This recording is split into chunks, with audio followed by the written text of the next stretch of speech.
Baku dapat ulang torang di podcast media masyarakat. Episode kali ini episode yang sangat spesial karena kali ini kita kedatangan, ini mau bilang tamu jauh, mau bilang dekat. Memang luar biasa. So hadir bersama-sama orang di studio podcast media masyarakat. Episode kali ini Ketua Umum Indonesia Homestay Association Bung Hence Alfi Pongo SEMM. Selamat datang Ketum ya. Saya biasa panggil Ketum ini. Selamat malam, selamat Bakudapa. Selamat malam, selamat Bakudapa. Jadi malam ini orang di episode kali ini orang ingin bahas satu hal yang luar biasa. Yang tentunya dari sejak Provinsi Sulawesi Utara berdiri sampai sekarang selalu jadi isu yang luar biasa diangkat. Selalu jadi program ya, sejak gubernur pertama sampai gubernur yang sekarang baru terpilih, itu selalu menjadi program. Apalagi setiap kali ada debat, ada pemilihan kepala daerah, isu ini selalu dibahas dan menjadi isu pokok. Kita akan bahas tentang pariwisata Sulawesi Utara ke depan. Jadi memang luar biasa karena tamu yang datang pada malam hari ini adalah orang yang sangat ahli ya di bidang pariwisata. Beliau ini dahulu merupakan direktur di AirAsia Indonesia, ya. Kemudian sampai sekarang itu masih menjadi tenaga pengajar di Sekolah Transportasi Trisakti. Kemudian juga beliau saat ini di bidang pariwisata, beliau adalah Ketua Umum Indonesia Homestay Association dan sekaligus Ketua Badan Promosi Pariwisata Daerah Kota Bitu. Nah, lengkap kalau bicara pariwisata. Selamat datang sekali lagi, Tum. Jadi langsung aja, Tum, kita pada episode kali ini kita ingin membahas, apalagi kita baru selesai pilkada. Baru selesai pilgub, kemudian pemilihan kepala daerah di 15 kabupaten kota. Kita kalau bicara pariwisata gitu, apa yang Tum lihat 10 tahun terakhir ini? Ya, khususnya untuk pariwisata domestik di Sulawesi Utara. Silakan, Tum. Baik, terima kasih Bung Jendri, Frans Mamahit, sahabat lama saya, adik perguruan saya juga di perguruan pariwisata tentunya, dan juga di media. Siap.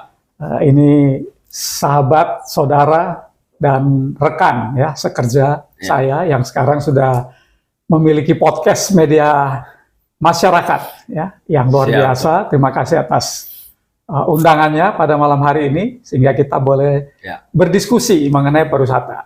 Saya ingin bahas dulu mengenai pariwisata. Oke. Sebelum masuk ke pariwisata Sulawesi Utara. Oke, silakan. Kenapa isu pariwisata itu selalu menjadi isu atau bahan materi yang menarik ya untuk dibahas. Iya. Perlu kita ketahui bahwa industri pariwisata ini memiliki peranan yang sangat penting bagi perekonomian di Indonesia. Ya. Karena ternyata saat ini setelah pandemi, ini sektor pariwisata ini adalah penyumbang devisa terbesar nomor 2 setelah CPO. Oh begitu. Setelah crude palm oil. Oke, setelah sawit, kita penyumbang pariwisata devisa terbesar. Itu adalah sektor pariwisata. Sehingga akhirnya kenapa kita amat sangat senang membahas pariwisata dan pariwisata ini selalu menjadi program unggulan baik pemerintah pusat maupun daerah.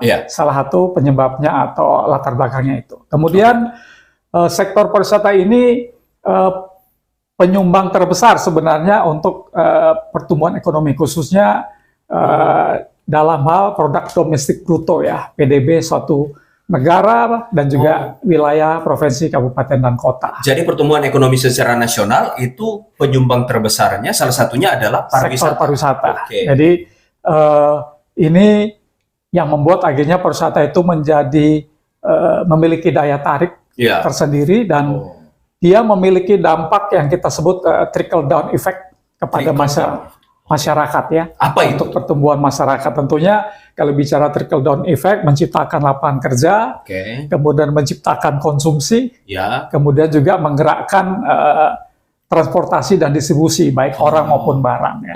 Jadi itu, dan Sulawesi Utara sendiri sudah menetapkan pariwisata menjadi sektor unggulan. Karena latar belakang alasan tersebut. Iya.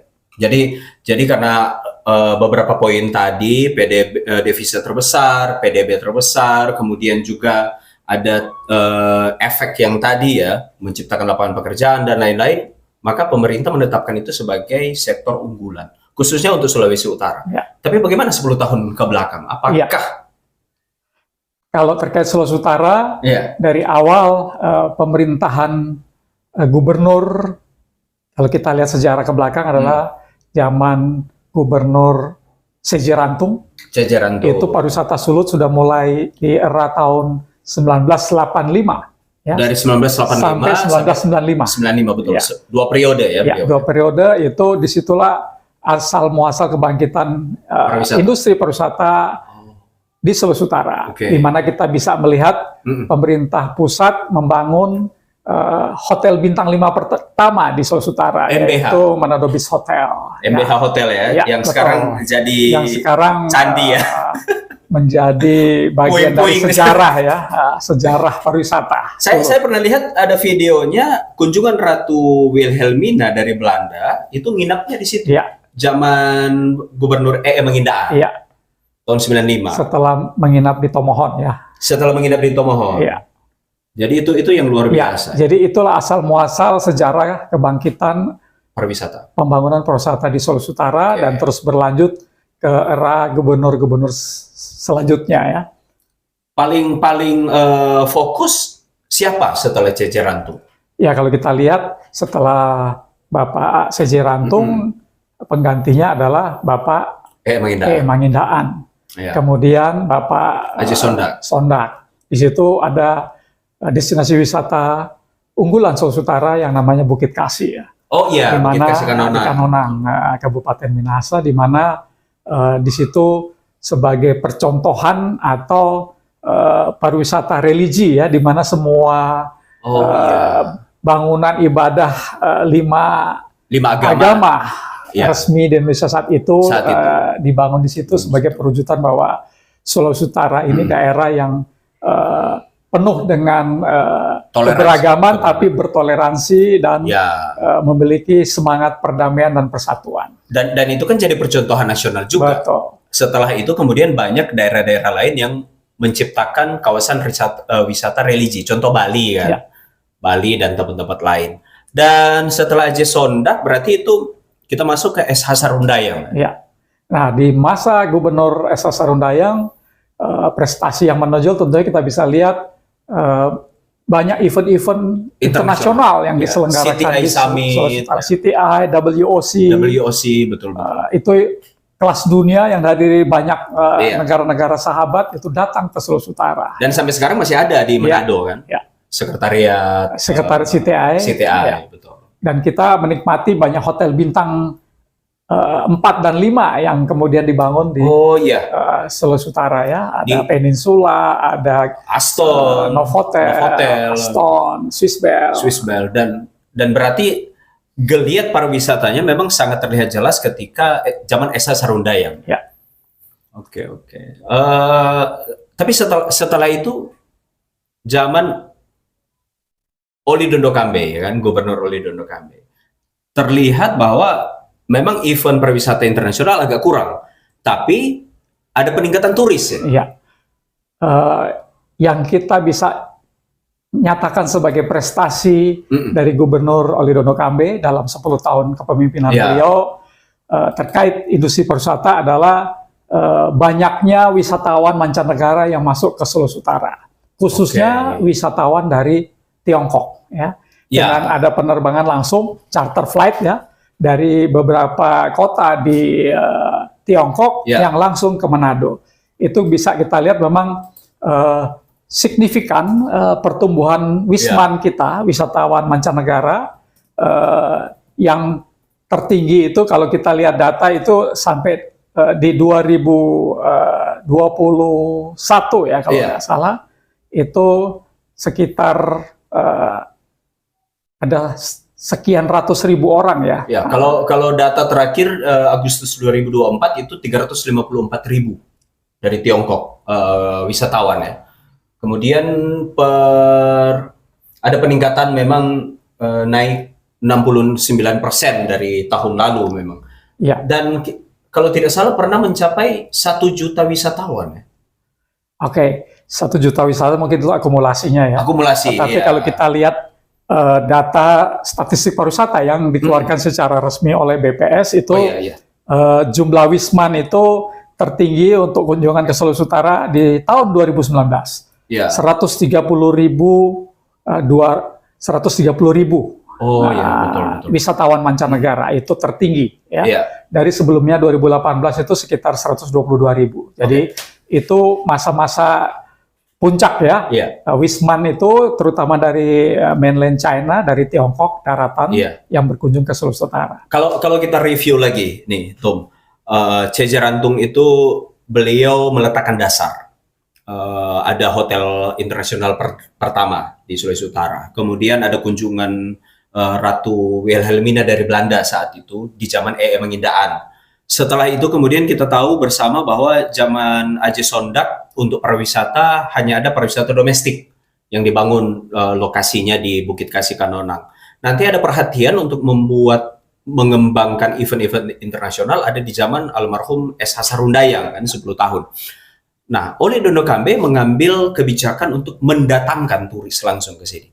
Kalau tuh melihat, tentunya ini ada kaitan ya dari kebijakan satu gubernur sampai kebijakan gubernur yang lain. Tapi kebijakan mana yang paling pas menurut Ketum Henjar? Baik, terima kasih. Jadi setiap era kepemimpinan Gubernur Sulawesi Utara mereka masing-masing meninggalkan legacy ya. Warisan pariwisata yang menjadi milestone ya. Betul. Tonggak-tonggak pertumbuhan pembangunan pariwisata di Sulawesi Utara. Dan semua punya kontribusi positif. Betul, betul. Di masing-masing era kepemimpinan. Kalau ditanya seharusnya sebaiknya kita mengembangkan pariwisata seperti apa? Nah, tentunya kalau kita mau mengevaluasi ke belakang, Sulawesi Utara ini seharusnya sudah punya referensi ya, dalam pembangunan pariwisata, yaitu namanya Riparprov, Rencana Induk Pariwisata Provinsi Sulawesi Utara. Rencana Induk Pariwisata Provinsi. Itu sudah ada? Itu sudah ditetapkan oleh eksekutif dan legislatif. Jadi kita sudah punya ya? Sulawesi Utara, yaitu dengan Peraturan Daerah atau Perda nomor 5 tahun 2022. Perda nomor 5 tahun 2022. Tentang Rencana Induk Pariwisata, Rencana Induk Pembangunan Pariwisata Provinsi Sulawesi Utara. Apa itu? Tahun 2022 sampai 2025. Apa itu? Nah, isi dari Riparprov ini sebenarnya kita punya di atasnya adalah Riparnas, Rencana Induk Pariwisata Nasional. Jadi program pemerintah pusat untuk pariwisata nasional seperti apa. Nah, masing-masing provinsi akan merujuk kepada Riparnas tersebut. Kemudian nanti ada Riparkap Kabupaten dan Riparkot Kota. Itu juga merujuk selain ke Riparnas kepada Riparprov-nya. Tapi ada beberapa daerah yang karena Riparprov kita itu baru 2022, sementara seperti Bitung itu sudah membuat Riparkot itu sampai dengan sebelum 2022 ya.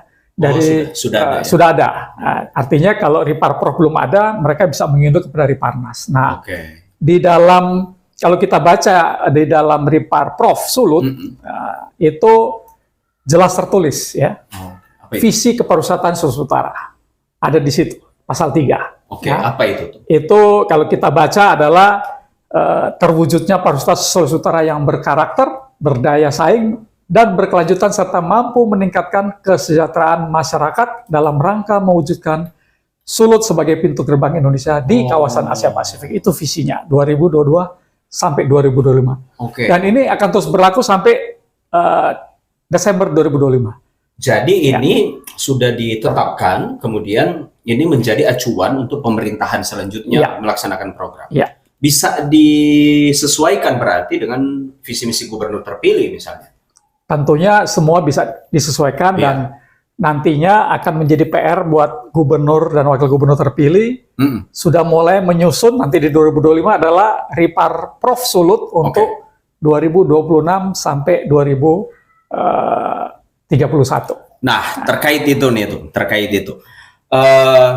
Sekarang ini kan kita baru selesai pilkada nih, pemilihan kepala daerah, gubernur Sulawesi dan wakil gubernur Sulawesi Utara, dan baru terpilih saja kepala daerah yang baru, yaitu Mayor Jenderal TNI Purnawirawan Julius Silvanus Komaling dan Victor Mailangkai.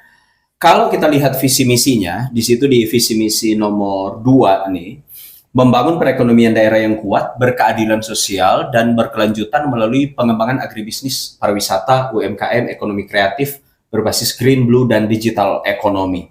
Kemudian di programnya, program nomor 9, itu pengembangan pariwisata cerdas, smart tourism, berbasis pesona alam, aset budaya, kearifan lokal, kesehatan, kebugaran, dan MICE. Kalau dikaitkan visi misi dan programnya, dan kemudian kita melihat apa yang sudah dilakukan oleh Gubernur Oli Dondo Kambei dan Stephen Kando 10 tahun terakhir ini, apa tantangan terbesar YSK Victory dalam 5 tahun ke depan? Baik, pertanyaan yang luar biasa. Ini harus dijawab oleh Ketua Umum IHSA. Iya. Tantangan terbesar ke depan tentunya karena kita ini ada dalam masyarakat internasional dan global, yang harus kita persiapkan tadi challenge atau tantangan yang sudah berada depan mata terkait geopolitik ya, yang terjadi, adanya beberapa peperangan antar negara yang nggak jauh dari wilayah kita, kemudian tentunya itu akan memicu harga minyak dunia. Kalau terjadi perang biasanya seperti itu, gitu kan? Betul. Nah, ini tentu juga berdampak kepada para wisatawan mancanegara ya. Apalagi yang berkonflik kan China misalnya kan lewat Laut Cina Selatan, kemudian ada Myanmar yang konflik domestik, kemudian ada Rusia Ukraina di Eropa. Berarti itu tetap harus menjadi perhatian. Karena Wisman ini kan datang ke Indonesia sebagian besar menggunakan moda transportasi udara. Tentunya mereka akan merasa khawatir kalau bepergian dengan pesawat kemudian melewati wilayah-wilayah konflik ya. Betul. Jadi itu salah satunya. Makanya itu menjadi challenge ya. Sebenarnya bukan masalah, tapi kita sampaikan, atau saya sering sebut sebagai challenge, tantangan. Tantangan itu kalau kita bisa hadapi, berarti kita bisa merubah tantangan itu menjadi peluang, dan peluang itu menjadi keuntungan. Betul. Nah, terkait pariwisata Sulut sendiri, kita sudah punya gerbang masuk internasional ya, gerbang udara, yaitu Bandara Internasional Samratulangi. Nah, Samratulangi ini dari data yang saya kumpulkan, itu ternyata kita menyumbang hampir 1% dari total wisman nasional, total wisman yang berkunjung ke Indonesia. Jadi misalnya sekian juta, kita hampir 1%-nya masuk lewat Bandara Internasional Samratulangi. Artinya kalau kita lihat data itu di 2023 yang masuk lewat Bandara Samratulangi Wisman itu 0,41%, di 2021 pernah 0,98%. Jadi artinya ini challenge sebagai wilayah yang memiliki bandara internasional, karena kita tahu pemerintah pusat, Kementerian Perhubungan baru saja mencabut status bandara internasional di beberapa bandara kita, dan sekarang jumlah bandara internasional itu menjadi lebih sedikit. Sebenarnya ini Bandara Samratulangi Manado tidak dicabut. Bahkan penerbangan internasional semakin bertambah ya. Sebelumnya hanya Scoot Air yang dari Singapura dari 2 kali seminggu sudah jadi 3 kali, bahkan sudah 4 kali seminggu. Sekarang kemudian, ada AirAsia. Sebelum AirAsia ada penerbangan charter ya dari China, dan sekarang sudah ada yang schedule atau regular flight dari Guangzhou. Kemudian ada AirAsia dari kota Kinabalu Malaysia 3 kali seminggu. Nah, ini peluang-peluang yang tentunya bisa mencapai, kalau menurut proyeksi saya, kita paling tidak harusnya bisa berkontribusi 1 sampai 1,5% untuk wisman nasional secara nasional. Dengan peningkatan itu? Iya, dengan banyaknya penerbangan internasional yang langsung ya, direct flight dari beberapa destinasi di luar negeri. Saya berlatar belakang di perusahaan penerbangan. Betul. Dan perusahaan penerbangan itu akan masuk ke suatu bandara kalau memang ada peluang. Nah, peluangnya yang pertama adalah tentu peluang pembiayaan. Apakah masuk di bandara tersebut ada kemudahan-kemudahan atau bahkan allowance atau konsesi yang diberikan khusus, ya. Seperti waktu saya bekerja di AirAsia terakhir, bahwa AirAsia itu akan terbang ke bandara-bandara yang menawarkan biaya pendaratan, biaya parkir yang lebih murah, bahkan digratiskan supaya maskapai banyak masuk. Banyak masuk, betul. Ya kan? Termasuk nanti biaya ground handling dan lain sebagainya yang ada di bandara tersebut. Yang kedua adalah terkait pasarnya. Kalau pasar yang datang masuk banyak dan yang keluar juga banyak, tentunya rute penerbangan itu akan tetap sustainable, tetap akan diterbangkan. Nah, ini yang kita harapkan, yang masuk ini dari luar negeri banyak, ya kan? Yang dari Manado sendiri kita harapkan, ya sebenarnya orang luar Manado jangan banyak-banyak, karena kita mengharapkan pemasukan. Ya, mengharapkan masuk devisa, bukan mau keluarkan devisa kita ke luar negeri. Jadi itu tantangannya, karena kita lihat karakter orang Manado atau Sulawesi Utara ini kan suka jalan-jalan. Suka jalan-jalan. Apalagi kalau ke luar negeri, apalagi ke luar negeri dengan biaya yang termurah kan, gitu kan. Kinabalu kan paling murah sekarang. Itu saya kira jadi peluang dan tantangan untuk ISK Victory. Ya, ISK Victory, bahwa memanfaatkan gerbang udara ini menjadi pintu masuk dan ditingkatkan. Terkait domestik, pariwisata domestik, apa yang harus dilakukan oleh pemerintah provinsi? Karena kita tahu kan tujuan pariwisata itu destinasinya ada di kabupaten kota. Ya. Nah, apa yang harus dilakukan oleh pemerintah? Ya, memang kalau bicara wisatawan Nusantara, saya selalu sampaikan kepada teman-teman saya, saudara-saudara saya yang ada di Sulawesi Utara ini, para pemangku kepentingan pariwisata, khususnya mengenai destinasi pariwisata super prioritas Likupang. Ya kan? Yang sudah ditetapkan oleh pemerintah pusat menjadi 5. Salah satu dari 5 ya. Iya, salah satu dari 5. Memang permasalahan utamanya adalah jarak, katakan dari Jakarta sampai ke Manado ini harus ditempuh dalam 3 jam terbang. 3 jam terbang. Ya kan? 3 jam terbang. Kemudian dia harus dari Bandara Samratulangi kalau mau ke Likupang, tambah lagi 1,5 jam darat. 1,5 jam darat. Nah, baru mungkin bisa lihat Pantai Pal, Pulisan, Kinunang, dan pantai-pantai yang ada, pasir putih gitu kan. Itu baru waktu, berarti total kurang lebih 4,5 jam. 4,5 jam. Ya kan? Dari sisi biaya, harga tiket normalnya Jakarta Manado ini kan 2,5 juta. 2 juta, betul. Ya kan, normalnya. Iya. Ya kan? Meskipun ada penurunan di akhir tahun ini ya. Karena arahan dari presiden dan hanya turun 10% lah. 10%. Karena biasanya di tidak terlalu berpengaruh itu. Nataru ini malah naik. Ya berpengaruh lah. 10% tetap cukup lumayan. Cukup lumayan. Nah, jadi kalau kita mau mendorong Wisnu ke Sulawesi Utara, khususnya ke Likupang, kalau kita mengharapkan yang dari Jawa atau dari Bali, agak mahal mereka sampai ke sini. Jadi domestik Sulawesi Utara. Jadi yang harus kita dorong adalah kita mengembangkan kerjasama, sinergi, kolaborasi dengan wilayah Sulawesi. Mulai dari Sulawesi Selatan, Barat, Tenggara, Tengah, Gorontalo, dan Sulut sendiri 15 kabupaten kota. Dan termasuk mungkin Maluku Utara yang paling dekat. Dan Maluku Utara. Artinya dari sisi waktu, dari sisi biaya, mereka lebih dekat dan lebih affordable, lebih terjangkau. Betul. Itu yang lebih masuk akal. Apalagi Indonesia Timur ada 19 juta penduduk ya, total Indonesia Timur. Dan kalau bisa masuk ke Sulawesi Utara, 1 juta saja sudah bisa melebihi wisatawan. Sebagai Ketua Umum DPP ISA, saya sebenarnya agak miris, karena di destinasi pariwisata super prioritas Likupang itu, pemerintah pusat dalam 3 tahun terakhir ini sudah membangun hampir 529 homestay. Nah, itu menarik. Tapi kita tahan 3 desa ya di Likupang Timur ya.